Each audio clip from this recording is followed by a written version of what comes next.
तो हम new age में अब जा रहे हैं आज से, दैट इज। लेकिन रेनेसा क्या, डेफिनेटली हम यहीं से स्टार्ट करेंगे।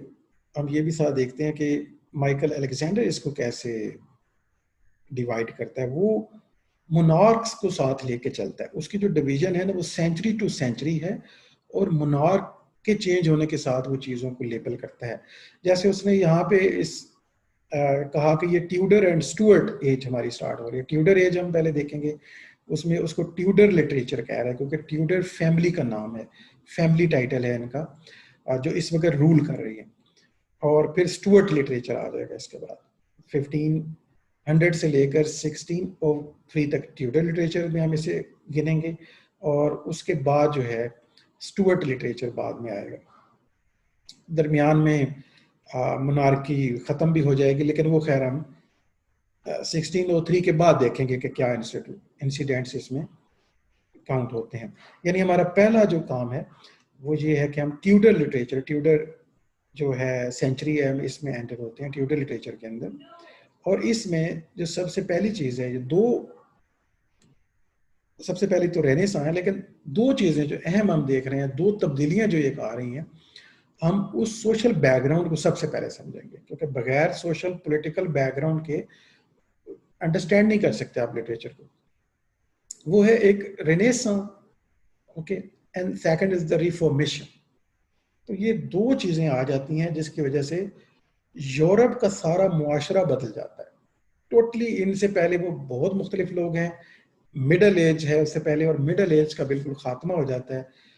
और जैसे एक पेट्रोआर्क ने कहा कि वो डार्क एज थी सारे की सारे, तो डार्क एज खत्म होती है तो डॉन स्टार्ट होता है, न्यू डे स्टार्ट होता है, सूरज निकलता है, यानी उन्हें चीज़ें नज़र आना शुरू हो जाती हैं, रात की तारीकी जो है वो ख़त्म होती है। पेट्रोआर्क के मुताबिक वो एक लॉन्ग नाइट थी, एक डार्क एज थी। वो इसलिए कि उसमें कोई सिग्निफिकेंट जो है वो ना साइंस डेवलप हुई, ना ही उसके अंदर कोई टेक्नोलॉजी डेवलप हुई। यूरोप जो है वो टोटल का टोटल तारीकी में डूबा हुआ था, क्योंकि और सबसे ज़्यादा पावरफुल कौन लोग थे? चर्च जो है, चर्च जो है सबसे ज़्यादा पावरफुल था। और ये डार्क एज इनकी स्टार्ट कहाँ से होती है? जैसे ये डार्क एज कह रहे हैं, मीडिएवल एज आप इसे कह लें, ये स्टार्ट होती है यूरोप की। अगर कलेक्टिवली देखें तो ये फॉल ऑफ एम्पायर जो है, रोमन एम्पायर का जो फॉल होता है उसके साथ से स्टार्ट होती है, ठीक है। और उसके बाद जैसे मैंने पहले भी एक लेक्चर में आपको बताया था कि रोमन एम्पायर जो है वो इनिशियली दूसरी तीसरी सदी में आकर दो हिस्सों में डिवाइड हो गई थी, ईस्टर्न रोमन एम्पायर और वेस्टर्न रोमन एम्पायर, ठीक है। और फिर 5वीं 6वीं सदी में आके यहाँ जहाँ पे मिडिल एज स्टार्ट हो रहा है, इसमें वेस्टर्न रोमन एम्पायर कोलैप्स कर जाती है टोटली, जिसकी वजह से जो एम्पायर के बाद जो सेकंड स्ट्रॉन्गेस्ट इंस्टीट्यूशन था वेस्टर्न यूरोप के अंदर, वो था चर्च। पहले तो चर्च और एम्पायर मिलके चल रहे थे, लेकिन जैसे ही एम्पायर यानी एम्परर खत्म हो जाता है, वेस्टर्न रोमन एम्पायर खत्म हो जाती है, ईस्टर्न रोमन एम्पायर चलती रहती है, ये ज़हन में रखिएगा। ईस्टर्न रोमन एम्पायर का एक और नाम भी है which is called Byzantine empire, जिसका जो है वो सेंटर ऑफ गवर्नमेंट जो है वो टर्की में था, कॉन्स्टेंटिनोपल जिसे कहते हैं। जैसे बाद में जब टर्क्स ने उसे कॉन्कर किया, मुसलमानों ने, जो टर्क लीड कर रहे थे उस वक्त, ओटोमन एम्पायर की बुनियाद रखी, यानी तो उस वक्त इस शहर का नाम बदल के इस्तांबुल कर दिया गया। तो वो जो ईयर है वो आगे मेंशन होगा, वो बहुत अहम है वेस्टर्न और ईस्टर्न दोनों हवालों से, क्योंकि उसके बाद एक नई तहरीक भी स्टार्ट हो जाती है वहाँ पे वेस्ट के अंदर। तो ये जो टाइम था जब वेस्टर्न रोमन एम्पायर कोलैप्स कर जाती है और फिर रेनेसां आने तक, दरमियान में जितनी भी सदियां ये हैं, ये चर्च जो है वो रूल करता है। इस सारे टाइम पे जो है ना चर्च डोमिनेट करता है, और इसको पेट्रार्क कहता है कि ये डार्क एज थी, ठीक है। आल्दो के रिलीजन का बहुत ज़्यादा होल्ड था और चर्च का वो सारा होल्ड था। और आपको पता है जितनी भी ओल्ड एज में पोइट्री की गई, most of the time writer भी प्रीस्ट होते थे। इवन अगर बाद में प्ले लिखे गए या प्ले किए गए, वो भी प्रीस्ट ही कर रहे थे उनको भी। तो रिलीजन का जो है ना वो डोमिनेंट एक थीम था हर चीज़ के ऊपर, यानी पोइट्स जो हैं वो पोइट्री करते थे तो हिम्स और सॉन्ग्स लिखते थे, ठीक है, ठीक है। और पेंटर अगर पेंटिंग करते थे तो क्राइस्ट की पेंटिंग करते थे, मरियम की तस्वीरें बनाते थे, ये उन्हें सिर्फ अलाउड थी। म्यूजिशियन अगर म्यूजिक बनाते थे तो वो भी रिलीजियस म्यूजिक होता था, चर्च को सर्विस देते थे। इस तरह जो स्कल्प्टर हैं वो जब स्कल्प्चर बनाते थे, स्कल्पचर्स वगैरह, वो भी जो है वो चर्च के लिए सारी सर्विस देते थे। आर्किटेक्चर जो है वो सारा डिज़ाइन जो है वही करते थे जैसा चर्च चाहता था। तो ये जो चर्च सेंटर्ड सारी वर्ल्ड थी, थियोसेंट्रिक भी आप इसे कह सकते हैं। तो ये सारे आर्टिस्ट जो थे ये सारी सर्विस जो है ना वो चर्च को दे रहे थे। तो पेट्रार्क इसको इस तरह से देखता है कि ये म्यूजिशियन भी आज़ाद हो गए कि वो अब आज़ादी से अपनी मर्जी का म्यूजिक बना सकते हैं, पेंटर आज़ाद हो गए कि वो अपनी मर्जी की पेंटिंग कर सकते हैं। अब उन्हें वही रिलीजियस थीम लेने की ज़रूरत नहीं है, आउटसाइड जा सकते हैं वो। और इसी तरह पोइट्स को आज़ादी मिली कि अब वो और तरह की पोइट्री भी कर सकते हैं, ठीक है, सेकुलर पोइट्री जिसे हमने नाम दिया। इस तरह सेकुलर लिटरेचर वो सामने आता है जिसे, और इस तरह साइंस और टेक्नोलॉजी भी साथ साथ स्टार्ट होती है, ह्यूमनिज्म साथ स्टार्ट होता है। ये सारी एक मिलती जुलती चीजें हैं, ज़हन में रखें इनको। सो वर्ल्ड रेनेसां को पहले समझ लेते हैं। ये वो बड़ा बैकग्राउंड है जिसमें आपको समझाने की कोशिश कर रहा हूँ। In 1550, the painter Giorgio Vasari wrote of Rinascita. Okay, Rinascita जो है, this word Rinascita is the source word for this word Renaissance. Rinascita in Latin.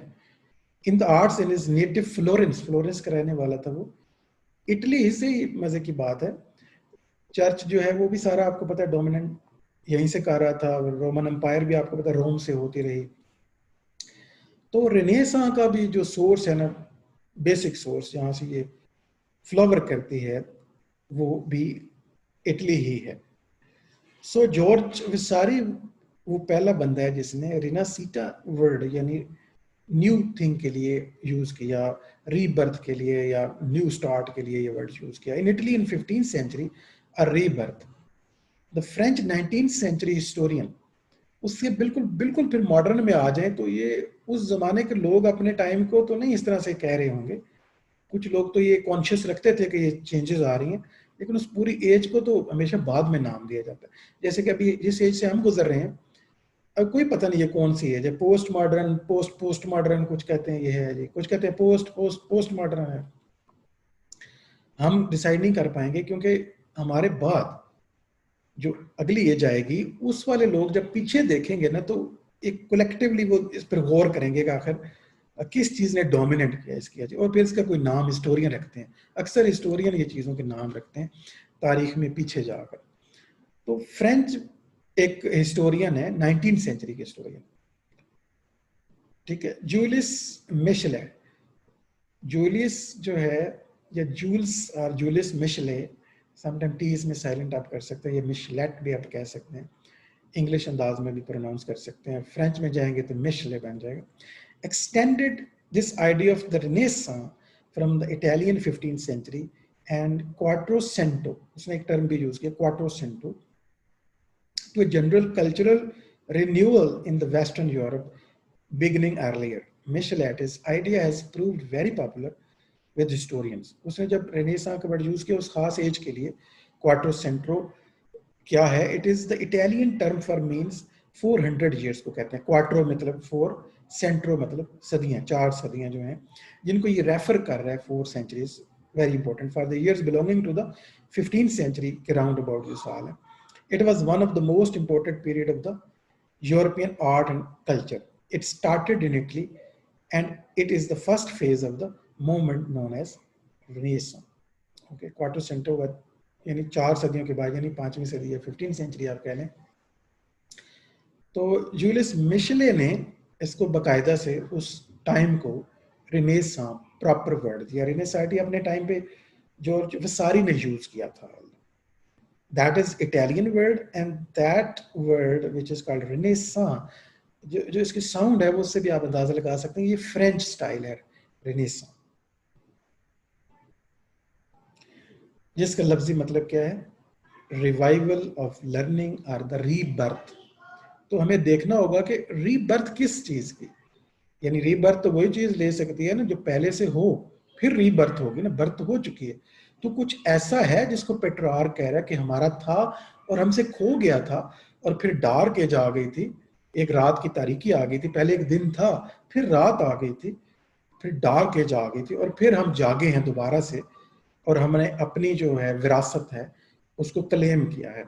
तो इसको हम कहते हैं कि ये रेनेसां, यानी हम दोबारा से जाग उठे हैं और आर्ट, कल्चर, लिटरेचर और साइंस को डिस्कवर किया है। डेफिनेटली ये बात कर रहा है जो ग्रीक और रोमन इरा में हम राइटर वगैरह पढ़ते हैं, जो ग्रीको रोमन कल्चर था, जो सोच थी, जो फलसफा था, जो आर्ट था, जो ड्रामा था, वो सारा कुछ खत्म हो जाता है जब वेस्टर्न एम्पायर कोलैप्स करती है, तो डार्क एज स्टार्ट हो जाती है। क्योंकि चर्च जो है वो बिल्कुल एरिस्टोटल की बुक्स भी बैन कर देता है। इवन चर्च ने तो बहुत ज्यादा किताबें वो जला भी दी थी कि ये हेरेटिक बुक्स हैं, ये खुदा से दूर लेके जाती हैं ऐसी किताबें, ऐसा आर्ट वो खत्म कर दिया, ठीक है, ऐसा लिटरेचर दबा दिया। और बहुत सारा वर्क जो है वो सोफोक्लीज ने तो कहते हैं 100 से ज्यादा ड्रामे लिखे हैं, लेकिन हम तक जो है वो 5-6 पहुंचे हैं बच बचा के।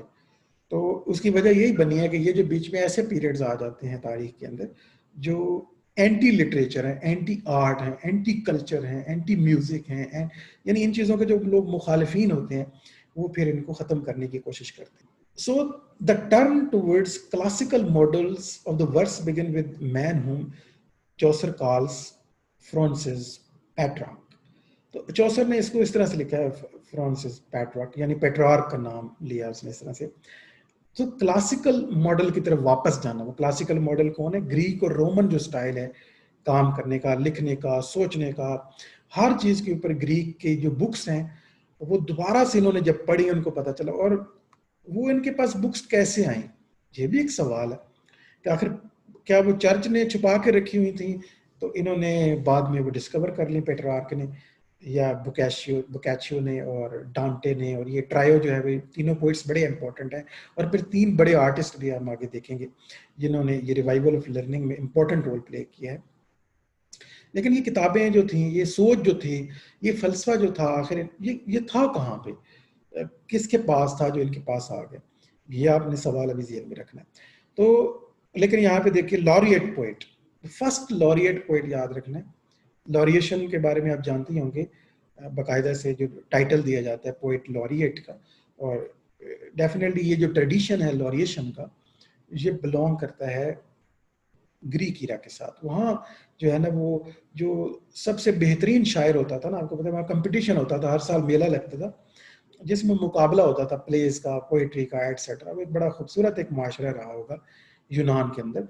तो जो सबसे बेस्ट जो होता था ना उसको फिर लॉरिएट किया जाता था, यानी एक रीथ उसके सर के ऊपर पहनाई जाती थी, जैतून के जो होते थे ना लड़ियां और फूलों के साथ एक चीज बुनी जाती थी, रीथ जिसे कहते हैं, रीथ, ओके, ऑर्नामेंटेशन, अब ताज कह लें, इन चीज़ों का बना हुआ फूलों का और जैतून की जो लड़ियां हैं इनका एक ताज बनाया जाता था जो सर पे पहनता था ग्रेटेस्ट जो पोएट होता था, जो मुकाबला जीत जाता था। ये तो ग्रीक का ट्रेडिशन था, ठीक है, कि ग्रीक जो है अपने पोइट्स को लॉरिएट किया करते थे, और वो फिर पूरे साल जो है ना पोइट लॉरिएट कहलाता था कि ये रीथ वाला पोइट है, ये चैंपियन पोइट है, जैसे आप चैंपियन कहते हैं ना आज, जो वर्ल्ड जीत जाए वर्ल्ड कप। तो ये चीज को का रिवाइवल किया है पेट्रार्क ने, ठीक है। पेट्रार्क जो है ना मॉडर्न वर्ल्ड जहां पे रिनेसांस स्टार्ट हो रही है, जैसे मॉडर्न वर्ल्ड भी आप कहते हैं, पेट्रार्क वो पहला शायर है जिसे दोबारा से लॉरिएट किया गया, यानी वो ट्रेडिशन को दोबारा उठाया गया। ऑन ईस्टर संडे 1341, ठीक है, 1341 की बात है ये, पेट्रार्क जिसके स्पेलिंग चौसर पेट्रार्क लिखता है, was crowned with the wreath of the laurel in Rome before Robert king of Naples।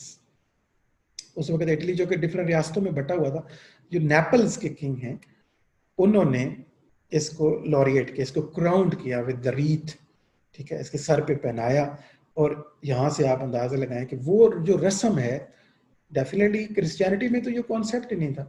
तो यहाँ से पेट्रार्क ने कहा कि मुझे जो है उसको डिक्लेयर किया गया that is the best poet, और उसके सर पे वो ताज पहनाया गया, क्राउन किया गया, और यहाँ से एक नया सिलसिला चलेगा और फिर लगातार पोएट लॉरिएट बनेंगे। The renaissance revive classical cultural models, जिसमें से आपने अभी देखा लॉरिएशन जो है ये कल्चरल मॉडल है, ये वो क्लासिकल स्टाइल है जो ग्रीको रोमन एक ट्रेडिशन है, वो आ गया वापस। यही रिवाइवल है, यही रीबर्थ है। Greek had died out in the West but returned after 1400 with the arrival of the Byzantine scholars in Italy. अब किताबें कहाँ से आई थी? बाइजेंटीन स्कॉलर्स लाए थे इटली के अंदर। वो सारा कल्चर, वो लिटरेचर, वो बुक्स जो हाथ से लिखी गई थी, कीमती किताबें जो हैं वो वापस आती हैं। Who in 1440 founded a Platonic academy in the Florence. ये जो बाइजेंटीन के स्कॉलर हैं ये जब आते हैं इटली, और ये कहाँ से आते हैं, वजह ये बनी after the Turks took Constantinople in 1453। बहुत इंपॉर्टेंट डेट है रेनेसां के हवाले से। 1453 में क्या हुआ कि मुसलमानों ने बाइजेंटीन फतह कर ली। दे कॉन्कर्ड द बाइजेंटीन एम्पायर, दे तो कोलैप्स कर गई बाइजेंटीन एम्पायर। टर्क्स ने जो है ना वो ओटोमन एम्पायर की वहां बुनियाद रख दी, और इवन कॉन्स्टेंटिनोपल का नाम भी चेंज कर दिया बाद में, ठीक है, और क्या रखा, इस्तंबुल, ठीक है। और ग्रीक जो स्कॉलर से ब्रॉड मैन्युस्क्रिप्ट टू इटली, वो जो ग्रीक स्कॉलर वहां बैठे हुए थे, जो वहां के पढ़े लिखा तबका था, जो स्कॉलर थे, स्पेशली जो लाइब्रेरी थी, उन्होंने क्या किया, उन्होंने देखा जब जंग हम हारने लगे हैं तो वो वहां से फिर भागे और उन्होंने आके इटली में और यूरोप के डिफरेंट एरियाज में आके पनाह ली। और वो स्कॉलर जो अपने साथ चीजें लेके आए थे, उससे उसे पेट्रार्क ने डिस्कवर किया। पेट्रार्क जैसे पढ़े लिखे लोगों ने, जो बहुत ज्यादा जीनियस थे अपने टाइम के, उन्होंने जब ये किताबें देखी जो उन्होंने कभी नहीं पढ़ी थी, तो उनकी आंख खुल गई। और इसी आंख खुलने को हम कहते हैं, और कि उन्होंने उसको क्लेम किया कि ये तो हमारा ही कल्चर है। Petrarch, humanist, collected classical manuscript, इसने सारी वो क्लासिकल कॉपीज कलेक्ट की, उनको पढ़ा, और उन्होंने एकेडमी भी एक की बुनियाद भी एक रखी। और पेट्रार्क ने एक नई मूवमेंट भी स्टार्ट की विच इज कॉल्ड ह्यूमनिज्म, ठीक है। बोकाशियो के साथ मिलके, डांटे के साथ मिलके, उसके अलावा माइकल एंजेलो का एक बड़ा नाम है, उसके अलावा हमारे पास राफेल आते हैं, लियोनार्डो डा विंची आते हैं, ये आगे इनके नाम भी आ रहे हैं। ये सारे लोग जो हैं एक नई तर्ज फिक्र की बुनियाद रख रहे थे। पेट्रार्क सबसे ज्यादा, सबसे नुमाया जो है ना वो लीडर है। और ह्यूमनिज्म क्यों कहा, क्योंकि जो थियोइज्म था, जो थियोसेंट्रिक वर्ल्ड थी यूरोप की, हर चीज को वो कहते थे हम इंटरप्रेट करते हैं गॉड के नुक्ते नजर से, जो चर्च ने गॉड का कॉन्सेप्ट उनके यहाँ डाल दिया था। तो लोग इसको ब्रेक नहीं कर पा रहे, इससे बाहर नहीं निकल सकते, आउट ऑफ बॉक्स उन्हें जाना था। सो पेट्रार्क ने ह्यूमनिज्म की इब्तिदा की कि इंसान जो है उसकी एक अहमियत है। इस वजह से ह्यूमनिस्टिक्स जो स्टडीज हैं वो स्टार्ट हुई। उससे पहले इंसान के ऊपर तो रिसर्च गुनाह समझे जाते थे कि इंसान अगर सोचता है तो इसकी साइकोलॉजी की जो ब्रांच है इसको तो वो कभी भी नहीं बनने देते, या लिटरेचर कैसे लिखा जाता है, ये पोइट्री आज़ाद भी हो सकती है, या इंसान को डाइसेक्ट करने की तो बिल्कुल ही चर्च इजाज़त नहीं देता था। वरना फिर डॉक्टर कैसे बन सकते थे अगर वो इंसान की एनाटॉमी ना समझ पाते। इंसान के ज़हन को समझेंगे तो साइकोलॉजी बनी, ठीक है। इंसान की बॉडी को समझा गया, डाइसेक्ट किया गया, तो एनाटॉमी को समझा गया, तो मॉडर्न डॉक्टर जो हैं वो बने। उससे पहले इंसानियत कितनी सफ़र कर रही थी। सो साथ साथ ह्यूमनिज्म, सो ह्यूमनिज्म, साइंस और रेनेसां, ये साथ साथ चीज़ें चलती हैं। Aldus Manutius या Manutius printed elegant classical text at his Aldine press in Venice।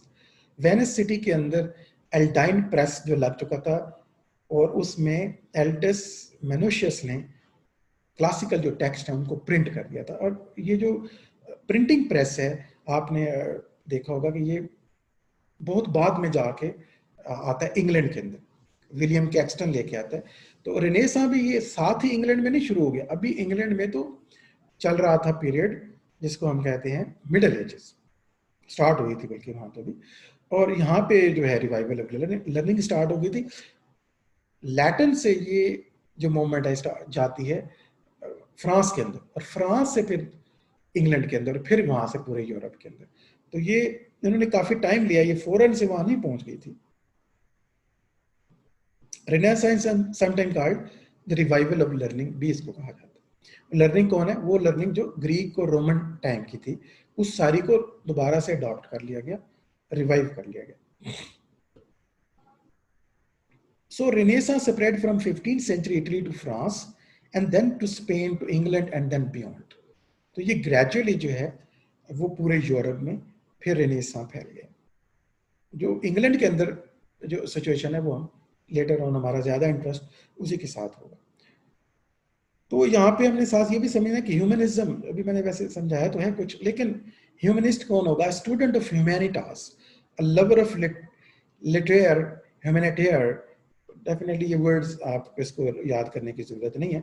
More human letters and admirer of the classical models derived from antiquity, a writer following such models, उसे भी हम ह्यूमनिस्ट कहेंगे, जो classical model को follow करेगा, okay, classical thinking को follow करेगा, जहां पे, और क्लासिकल थिंकर क्या क्या थी, जहां पे ह्यूमन की वैल्यू थी, इंडिविजुअलिज्म की वैल्यू थी, इंसान की वैल्यू थी, they value beauty, they value truth, they value philosophy, they individualism, ये सारा कुछ वहां मौजूद था ग्रीक के अंदर। Later meaning such as promoter of the human values, बाद में इसके थोड़े से और मीनिंग चेंज भी हुए, that is promoter of the human values, believer in the humanity than religion. किसी हद तक अब वेस्ट में तो ह्यूमनिज्म बिल्कुल इक्वल हो गया एथीज्म के तकरीबन, and date from the 19th century. यहाँ से आगे आप चलें तो ह्यूमनिज्म के मीनिंग काफ़ी अब बहुत ज़्यादा मॉडर्न भी हो चुके हैं, इसकी कई वेराइटीज़ भी आगे आ जाती हैं, कभी हम इसको डिस्कस करेंगे। तीन बड़ी ब्रांचेस में ये बाद में डिवाइड हो जाता है 20th सेंचुरी के अंदर। इसके ऊपर वैसे मेरी एक वीडियो मौजूद है, ह्यूमनिज्म की तीन बड़ी ब्रांचेस में कैसे ये डिवाइड हो जाता है, और फिर अल्टीमेटली लिबरल ह्यूमनिज्म की जो एक टाइप है वो अभी भी वेस्ट के अंदर फेवरेट टाइप है, और कैसे इसको चैलेंजेस का सामना करना पड़ता है।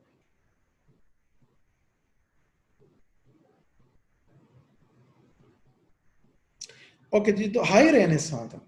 आगे हम देखेंगे रेनेसां की ये डिफरेंट लेवल्स भी हैं, बिल्कुल नीचे आ रहा है वो चीज़ भी आपके सामने आ जाती है। हाई रेनेसां में जो ट्रायो था, trio of the Leonardo da Vinci, trio मतलब जो तीन बड़े पिलर हैं रेनेसां के, कौन कौन से पिलर हैं, ट्रायो कौन से हैं? Leonardo da Vinci, Michelangelo Buonarroti and the Raffaello Sanzio, या राफेल भी कहते हैं इसको, आप सिंपल राफेल कह सकते हैं, माइकल एंजेलो कह लें, और da Vinci, Leonardo da Vinci के बारे में मेरे जो पुराने स्टूडेंट हैं उनको याद होगा, एक दफ़ा क्लास में मैंने पूरा इनके बारे में बताया था, बहुत ही इंटरेस्टिंग और बहुत ही जीनियस शख्स था। मोनालिजा की पेंटिंग आपने ज़रूर सुनी होगी, मोनालिजा, वो मोनालिजा की स्माइल बड़ी फेमस है, लियोनार्डो डा विंची ने बनाई थी। Typified characteristics, Leonardo was a painter. अब यहाँ देखने वाली बात है कि लियोनार्डो एक पेंटर है एंड एनाटोमिस्ट भी है, इसने एनाटॉमी पर भी बड़ा काम किया। अगर आपको कभी मेडिकल की कोई भी बुक आप देखें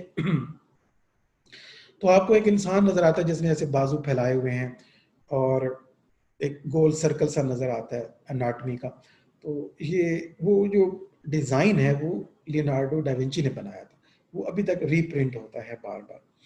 एज साइंटिस्ट एंड इन्वेंटर, ये इन्वेंटर भी थे, हेलीकॉप्टर कहते हैं इन्होंने डिजाइन किया था, साइंटिफिक नजरिया रखते थे चीजों के बारे में, साइंटिफिक सोच रखते थे, और ये जो भी ये थिंकिंग है यानी कि यही रेनेसां है, यही ह्यूमनिज्म है, और यही रिवाइवल ऑफ लर्निंग है जो ये स्प्रेड करना चाह रहे थे यूरोप के अंदर।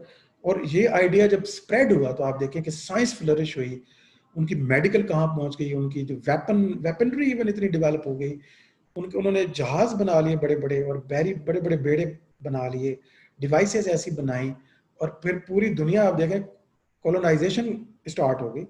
और किस तरह से आज भी जो है ना, दुनिया के हर खित्ते से अगर कोई बंदा कहीं जाना चाहता है अच्छी तालीम के लिए, सेहत के लिए और जिंदगी के लिए, तो ये बात हम माने या ना माने ग्रज की वजह से छोड़ दें इस बात को, लेकिन हर बंदा यूरोप जाना चाहता है। ठीक है, आज यूरोप अपने वीजे खोल दे तो पूरा पाकिस्तान खाली हो जाएगा। हाल तो वैसे भी जितनी मर्जी उनसे नफरत करते रहें, बातें करते रहें, लेकिन हमें पता है कि वहाँ इंसानियत की वैल्यू ज़्यादा है, और हम अच्छी बेहतर म्यारी ज़िंदगी और म्यारी तालीम भी उनका बेहतर है, हम डिग्री भी वहीं से लेना चाहते हैं। ओके, माइकल एंजेलो क्या था? लियोनार्डो तो एक पेंटर भी था, एनाटॉमिस्ट भी था, साइंटिस्ट भी था, इन्वेंटर भी था, बहुत चीजें इसने बनाई हैं। माइकल एंजेलो स्कल्पटर, ये एक स्कल्पटर थे, आर्किटेक्ट थे, painter and poet. And Raphael painting in the Vatican gave classical form to the long flowering of the Italian art. तो राफेल भी एक बहुत ज़बरदस्त किस्म के पेंटर हैं। इनकी कुछ पेंटिंग सम टाइम मैंने फेसबुक पे शेयर भी की थी। ज़ाहिर है, एंड वही आप तभी इसको एडमायर कर सकते हैं अगर आपको पेंटिंग की कुछ समझ है तो। फियास्कोस मैंने शेयर की थी। स्कूल ऑफ एथेंस, इनकी बड़ी फेमस पेंटिंग है, school of Athens. The change from medieval to the Renaissance was the first more formal than substantial. Literature changed less than art and architecture. ठीक है, लिटरेचर बड़ा आराम से चेंज हुआ है, बहुत ग्रेजुअली बाद में इसमें तब्दीली आई है। जो इंस्टेंट चेंज हमें नजर आता है वो पेंटिंग के अंदर नजर आता है, जैसे स्कूल ऑफ एथेंस है, राफेल की पेंटिंग अगर आप देखें, या फिर माइकल एंजेलो का डेविड देखें, तो माइकल एंजेलो का जो स्कल्पटर है डेविड, वो भी एक कमाल है, एक न्यू चीज है। क्लासिकल टच आपको वहां पे नजर आएगा। तो हम इसमें देख रहे थे कि तीन बड़े जो आथर हैं, ट्रायो जो फेमस हुए, Leonardo da Vinci, Michael Angelo और राफेल के बारे में हमने बात की। और माइकल एंजेलो का जो फेमस वर्क है that is sculpture of David जो है, ये आप गूगल करके देख सकते हैं। आपको देखना चाहें राफेल की painting the school of Athens आप देखना चाहें वो देख लें, द लास्ट सपर आप देख सकते हैं इनका। और इसी तरह लियोनार्डो डा विंची की मोनालिसा की जो पेंटिंग है वो सबसे फेमस है, बाद में गूगल कर सकते हैं चीज़ों। एक्सपेक्टेशंस की बात हम करते हैं। The Renaissance held a higher and a more heroic idea of the human capacity than had been allowed for by the aesthetic side of the medieval thought. उससे पहले जो मीडिएवल थॉट थी, जो थियोसेंट्रिक थॉट थी, जो चर्च ने जो aesthetic thinking develop की थी, उसमें तो इंसान, पहली तो बात उन्होंने कर दी थी कि इंसान जो है ना वो तो प्रोडक्ट ऑफ द सिन है। पहले तो ये कर दिया गया इंसान को बॉडी से नफरत करनी चाहिए, और इंसान जो है वो तो कुछ भी नहीं है, वो तो खाक है और उसकी कोई हैसियत नहीं है। तो ये तो एक एस्थेटिक साइड हमेशा मीडिएवल में रही, जिसमें कोई इंडिविजुअल जो है एंटिटी आईडी जो है वो डेवलप ना हो सके। लेकिन जो है अब इटालियन एक आथर हैं पाइको डेल्टा मेरेंडोला, उन्होंने एक ऐसे लिखा, एक स्पीच लिखी, एक ऐसे लिखा that is called off the dignity of man 1486 के अंदर। ये बिल्कुल अब अपोजिट व्यू की तरफ हम जा रहे हैं renaissance on dignity of the man, human emphasizes the human capacity to ascend the platonic scale of creation। ये प्लेटो ने आइडिया दिया था, हाईएस्ट जो पोटेंशियल के बारे में उन्होंने बात की कि किस तरह आइडियाज जो है दूसरी दुनिया से हम लेके किस तरह इंसान जो है वो तख्लीक कर सकता है चीज़ों को, attaining A heavenly state through a progressive self education and self fashioning. तो ऑन डिग्निटी ऑफ मैन पे मेरेंडोला ने ऐसे लिख दिया, ये भी इटालियन एक ऑथर है। The sculpture of the Michael Angelo is neither noble nor more beautiful but its pride in the naked physical beauty. इन्होंने नेकेड फिजिकल जो ब्यूटी है, डेविड है, हजरत दाऊद का इन्होंने जो स्कल्पचर बनाया है, डेविड जो है वो तो एक रिलीजियस फिगर है उनके यहाँ भी, और लेकिन उनको जिस तरह से उन्होंने प्रेजेंट किए हैं based on A classical models, okay, is a very new concept. His youthful David is a giant Superman in the comparison with the human figures in the medieval art. Medieval art में जो पीछे जाएं तो जो इंसानों के बारे में अगर कोई काम किया गया है तो वो तो डेप्रिशिएटरी था, ठीक है, उसमें नोबिलिटी नहीं थी, डिग्निटी ऑफ ह्यूमन बीइंग को नहीं बनाया गया। Ambition is the theme of the drama of the Christopher Marlowe. अगर अब मार्लो के ड्रामे आगे हम देखेंगे, उनमें जो बेसिक थीम है दैट इज एम्बिशन। वो हर बाउंड्री जो है ना वो क्रॉस करना चाहते हैं, ठीक है, और नॉलेज की बाउंड्रीज डॉक्टर फॉस्टर से क्रॉस कर देना चाहता है, पावर की सारी बाउंड्रीज टेम्बरलेन क्रॉस कर देना चाहता है। तो इसके जो प्रोटैगनिस्ट हैं, the Tamburlaine, doctor Faustus, scorn convention norms, though they overreach and fall, although के एंड पे उनका फॉल भी हमें नजर आता है। Marlowe was fascinated also by the Prince, एक और जबरदस्त बुक जो रेनेसा पीरियड में इटालियन ऑथर है, एक और मैकियावेली। मैकियावेली का नाम भी आपने सुना होगा, born in 1469, died in 1527। Again उनकी जो बुक है world famous book the Prince 1513 में पब्लिश होती है, बहुत मुतासर किया डॉक्टर फास्टस को भी, और रेनेसां थिंकिंग को भी। मैकियावेली क्या एडवाइस करता है, प्रिंस बुक अगर आप पढ़ें, एडवाइजेस द प्रिंस, यानी बादशाह जो किताब लिखी है, बादशाहों के लिए एक मैनिफेस्टो लिखा है या उनको मशवरे वाली किताब है, the Prince to be feared rather than loved. ठीक है, यानी इसने लिखा कि किसी भी तरह से उसे अपना रूल बरकरार रखना चाहिए, फियर फैलाना चाहिए, और किस तरह से एक बादशाह जो है ज़्यादा देर अपने इक़्तिदार को तवालत दे सकता है, और उसके ऊपर सीधी सीधी बातें कर दी हैं, कोई अखलाकियात नहीं रखी इसके अंदर, कहते हैं, और इस वजह से एक बदनाम किताब है द प्रिंस जो है। और ये सारा कुछ स्टार्ट होता है since the fall of Rome in 5th century. आपको पता है डार्क एज वाला जो कंसेप्ट मैंने बताया था, 5th सेंचुरी में वेस्टर्न रोमन एम्पायर फॉल करती है। The period between the fall of Rome and the Renaissance was first termed as medium aevum. Medium aevum भी कहा जाता है क्योंकि अब ये मिडिल एज किसकी मिडिल एज है, यानी इससे पहले कोई बड़ी चीज है, उसके बाद भी कोई बड़ी चीज है, दरमियान में ये है a middle age. The first person to coin the term dark age for that middle age was believed to be a Petrarch, known as Petrarch या Petrarca, यानी different languages में Petrarch के different नाम हैं। Conception of the physical universe also changed।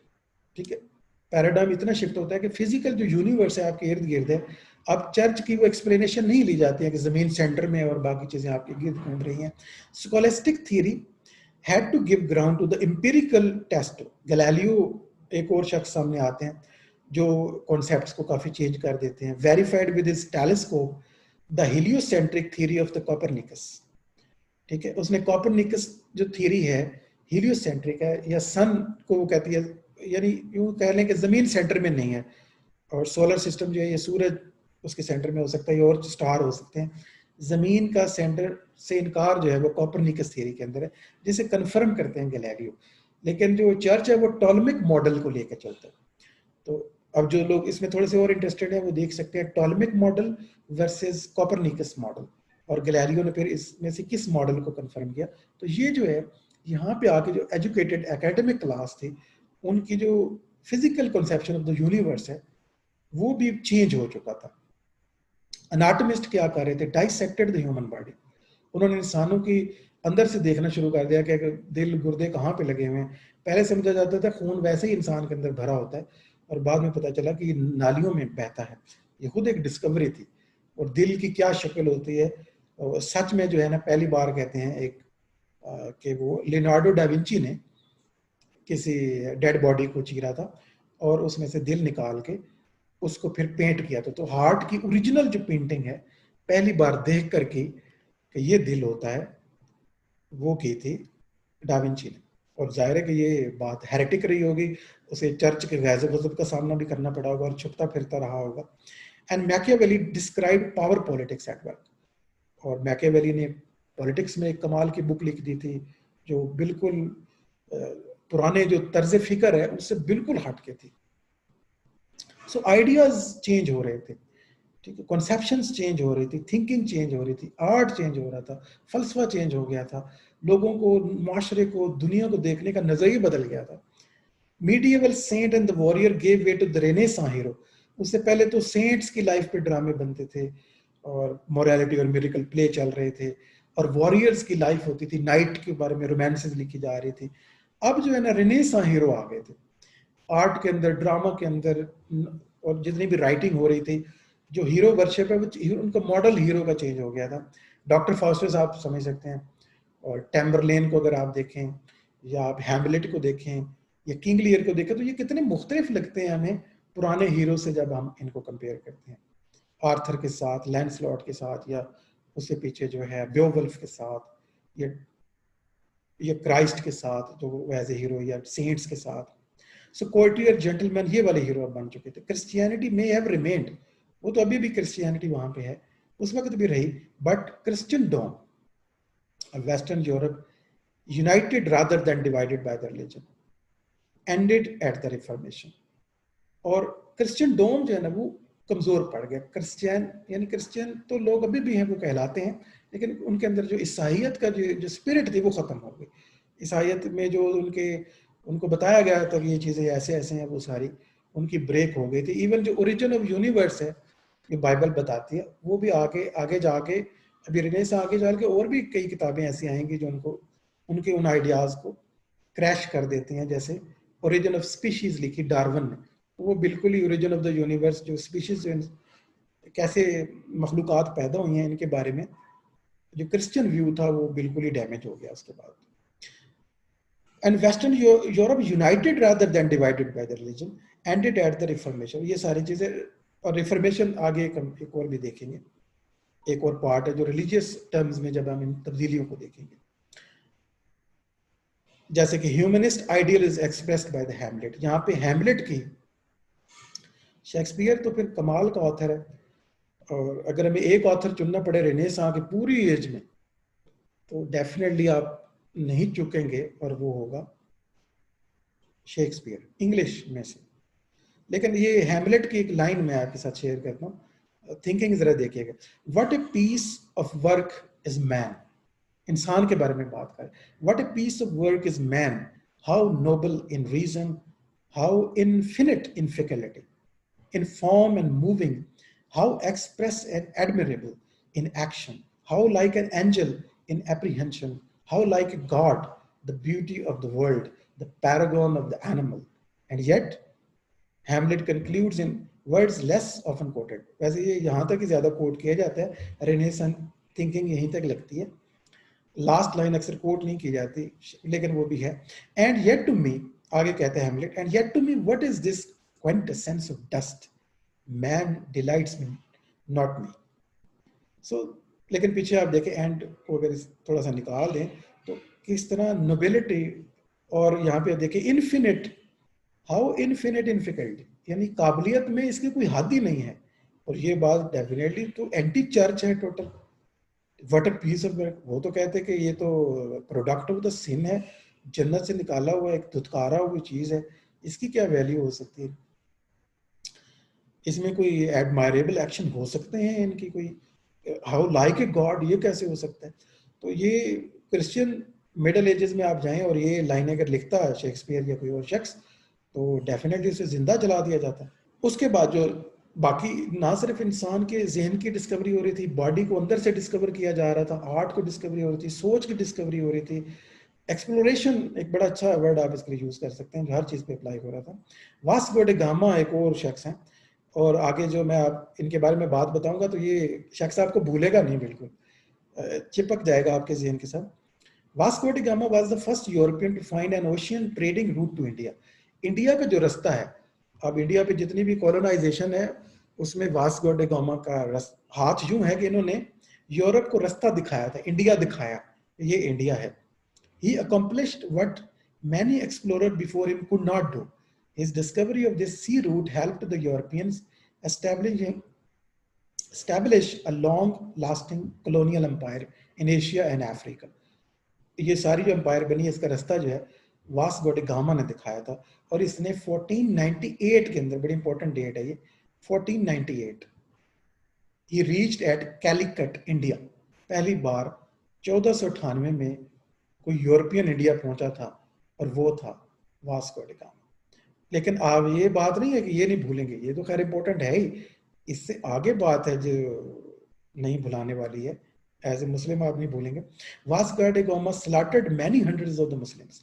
इसके ऊपर इल्ज़ाम ये है कि इसने बहुत ज़्यादा मुसलमानों को कत्ले आम किया, खासतौर पर जो अफ्रीका में से ये गुजरा, जो वहाँ की मुसलमान आबादी थी। He thought it was right to kill all Muslims because he said they were useless and would live a terrible life. इसका ख्याल था कि मुसलमान बेकार हैं और ये बड़ी मुश्किल ज़िंदगी में है, तो इनको आज़ादी दिलाई जाए और इनको मार देना चाहिए। और कहते हैं कि he was responsible for over 6 lakh deaths, 6 lakh मुसलमानों का कत्ल करवाया इसने, वास्को ड गामा। अब इतने ज़्यादा लोग, एक शिप में ये आया होगा, चंद लोग इसके साथ होंगे, लेकिन प्रॉब्लम बच्चों ये था कि ये यूरोपियन थे, इनके पास मॉडर्न वेपन्स थे, इनके पास साइंस थी, इनके पास टेक्नोलॉजी थी, तो ये जहाँ भी जाते थे लोग तो डंडे और तलवारों से लड़ते थे, तो इनका मुकाबला नहीं किया जा सकता था। इसलिए इन्होंने अपनी ये साइंस का इन्होंने मिस यूज़ भी किया। आगे जितना कुछ इन्होंने सीखा, लर्निंग तो ली, लेकिन उसका दुनिया को नुकसान क्या हुआ, कॉलोनाइजेशन, ये आगे चल के दुनिया को भुगतनी पड़ी। क्योंकि मॉरल वैल्यूज जो हैं इन्होंने पीछे छोड़ दी थी। द प्रिंस बुक अगर आप देखें तो उसमें अखलाकियात नाम की कोई चीज़ नहीं है। यही कहा गया है कि पावर के पीछे जाएं, और टैम्बरलिन बिल्कुल प्रिंस के जो आदर्श हैं उनको फॉलो करती नजर आती है। और कोलंबस ने, एक और शख्स है, 1492 में क्या किया, अनसक्सेसफुल सर्च पर western maritime route to India resulted in the discovery of the American 1492। ये भी इंडिया का शॉर्टेस्ट वे सर्च कर रहा था कि 1492 में अमेरिका डिस्कवर कर गया। और कोलंबस भी इटली का रहने वाला है, और कोलंबस इटली का रहने वाला था, लेकिन इटालियन किसी भी किंग ने इसको स्पॉन्सर नहीं किया। ये ब्रिटेन भी गया, वहां भी इसको कोई हेल्प ना मिली, तो ये शॉर्टेस्ट वे डिस्कवर करना चाहता था। तो फाइनली जो है वो स्पेन के अंदर, वहाँ भी मुसलमानों को जो कि निकाल दिया गया था, वो भी मैंने आपको लास्ट लेक्चर में बताया। वहाँ पे फिलिप जो हैं, और एक क्वीन थी इजाबेला, आपको याद होगा, फिलिप और इजाबेला मिल के रूल कर रहे थे दोनों। उन दोनों ने कोलंबस को स्पॉन्सर कर दिया। उन्होंने कहा ले जाओ, ये दौलत है, ये जहाज़ हैं, जितने आदमी चाहिए ले जाओ, और हमें उम्मीद है कि तुम कुछ ज़रूर करोगे। और इसने जो कुछ डिस्कवर किया, आपको पता है लैटिन अमेरिका बाद में उनकी आज भी बड़ी ज़बान जो है ना, वहाँ इंग्लिश नहीं है, स्पेनिश है। और क्यों? क्योंकि कोलंबस ने डिस्कवर किया था, और कोलंबस ने वापस आके इजाबेला और यानी स्पेन के लिए काम किया। तो स्पेन ने जो कि उसे स्पॉन्सर किया था, तो स्पेनिश आर्मी बाद में वहाँ पे पहुंची, और जो अमेरिका का वो वाला हिस्सा है वो सारा ज़्यादा स्पेन के अंदर चला गया, स्पेनिश कॉलोनी बन गई। तो हम एक रेनेसां का ये बैकग्राउंड था। थोड़ा टाइम लाइन देख लेते हैं। जो बड़े बड़े वर्क्स हैं जो इस रेनेसां के हवाले से हमें याद रखने चाहिए, वो है कि 1300 से 1400 के दरमियान इसको टाइम को कहते हैं प्रोटो रेनेसां। रेनेसां को हम 3 हिस्सों में डिवाइड कर लेते हैं, ठीक है। प्रोटो रेनेसां, अर्ली रेनेसां और हाई रेनेसां। क्योंकि ये टर्म अगर यूज होंगी तो आपके लिए आसानी हो जाएगी इसका मतलब क्या है। प्रोटो रेनेसां 13वीं 14वीं सदी है सारी, यानी 1300 से लेकर 1400, ये 14th सेंचुरी की नहीं जाएगी। तो इसमें 1308 में जो सबसे अहम काम हुआ वो था डांटे rights his epic poem the divine comedy. ये बड़ी अहम बुक है डिवाइन कॉमेडी जो डांटे ने लिखी, और प्रोटो रेनेसां पीरियड जहाँ पे स्टार्ट हो रहा है। 41 के अंदर the first great humanist Petrarch जो है, his name the poet laureate of the Rome, इसको पोएट लॉरिएट का दर्जा मिला, और ये नए ट्रेडिशन का आगाज हुआ, और पेट्रार्क जो है उसकी लॉरिएशन हुई। उसके बाद जो 14 से 15 सेंचुरी के दरमियान है, इस पीरियड सदी को कहते हैं अर्ली रेनेसां। इसमें जो बड़ा बड़े काम हुआ, the Medici family becomes the head of the city state of Florence. ये बड़ी अहम फैमिली है, ये जो है ना मेडिची फैमिली, कभी इसके बारे में पढ़िएगा। ये बड़े पैटर्न, इन्होंने पैटर्नाइज किया आर्ट को, लिटरेचर को, ह्यूमनिज्म को, साइंस को। ये चर्च के बड़े ही मुखालिफ थे, और चर्च और मेडिची फैमिली में हमेशा ही लड़ाई रहती थी।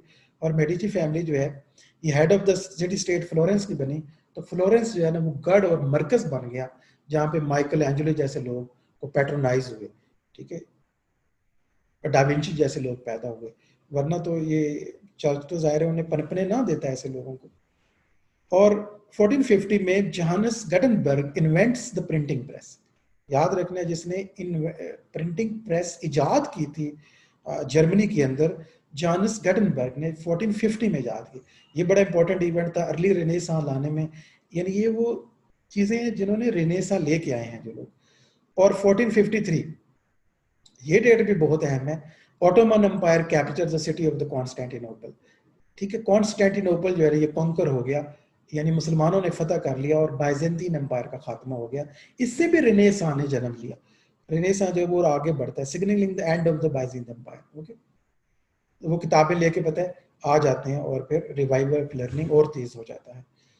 1469 Lorenzo di Medici became the head city state of the Florence. He is one of the great patrons of the art. Medici family के एक और इंपॉर्टेंट बंदे हैं लोरेंजो डी मेडिची। ये जब हेड बनते हैं तो इन्होंने सबसे ज्यादा सर्व किया है आर्ट को। 1485 में क्या हुआ, ये भी बड़ी इंपॉर्टेंट डेट है। Henry eight become king of England, beginning the reign of the house of Tudor. ये जो हमने ट्यूडर एज हम कह रहे थे, माइकल अलेक्जेंडर इस तरह से देखता है इसको, क्योंकि हेनरी एट ट्यूडर फैमिली कहलाता है। तो हेनरी एट जब बादशाह बना 1485 के अंदर, तो तो ट्यूडर जो है वो टाइम स्टार्ट हो जाता है, और ये टाइम पीरियड आपको पता है रेनेसां के हवाले से बहुत अहम है। और हेनरी VIII ने क्या कुछ किया, ये हम इंग्लिश वाली साइड जो हमारी आ रही है तो उसमें हम देखते हैं। 1492 को क्या हुआ, explorer Christopher Columbus discovers the America, Americas discover कर दिए इसने, वो छोटे छोटे पार्ट्स में डिवाइडेड थे इसलिए अमेरिकाज लिखा हुआ।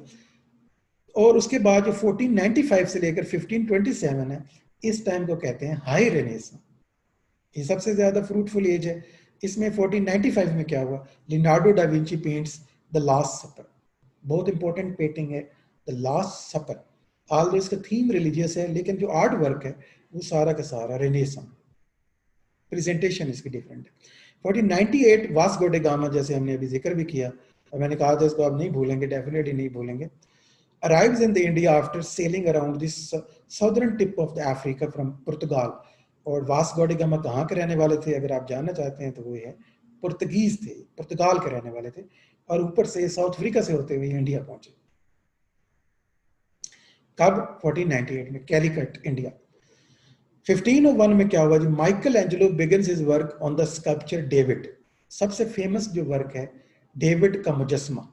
डेविड का मुजस्मा देखने वाला है, मैं तो ज़ाहिर नहीं दिखा सकता, थोड़ा जो कि नेगेट स्कल्पचर है, शायद मैं वीडियो में भी नहीं दिखा पाऊंगा, आप इसे खुद देखिए माइकल एंजेलो ने क्या चीज़ बनाई है और क्यों वो रेनेसां के लिए इंपॉर्टेंट है। थीम तो उसका फिर रिलीजियस है, डेविड हजरत दाऊद को कहते हैं, और दाऊद का मुजस्मा बनाया, तो दाऊद का मुजस्मा मैं क्यों नहीं दिखा सकता, वो आपको देख के फैसला कीजिएगा। Leonardo da Vinci paints the Mona Lisa, 1503 में लियोनार्डो ने मोनालिसा पेंट की, और कहते हैं कि आज भी मोनालिसा जो है सबसे ज्यादा फोटोकॉपी की जाने वाली पेंटिंग है। आज भी दुनिया में सबसे ज्यादा जिसकी तस्वीरें बनाई जाती हैं, जिसे रिकॉपी किया जाता है, वो मोनालिसा है। Henry VIII becomes the king of England 1509, मेन इंग्लैंड के लिए बहुत इंपॉर्टेंट टाइम है। 1509 humanist author Erasmus Praise of Folly, that is very important work, Praise of Folly, written by humanist Arthur Erasmus, ये हॉलैंड के रहने वाले। सो हमने कहा कि 1509 में क्या हुआ, ह्यूमनिस्ट आर्थर एरेस्मस ने प्रेज ऑफ फॉली लिखी, ये वर्क भी बहुत इंपॉर्टेंट है रेनेसां वर्क्स में से। और एरेस्मस जो है ये हॉलैंड के ऑथर हैं, ह्यूमनिस्ट हैं, और प्रोफेसर थे ऑक्सफोर्ड के अंदर।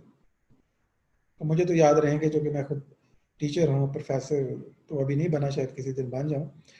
Rafale paints his masterpiece School of Athens, ये पेंटिंग मैंने फेसबुक पे भी लगाई थी, लेकिन ज़ाहिर है अभी आप आर्ट को नहीं समझ पाएंगे ज़्यादातर लोग, तो कोई बात नहीं, अभी सिर्फ याद रख लें, क्वालिटीज़ आहिस्ता आहिस्ता खुल जाएंगी आपके ऊपर। 1511 में ही राफेल ने ये कमाल की पेंटिंग की थी।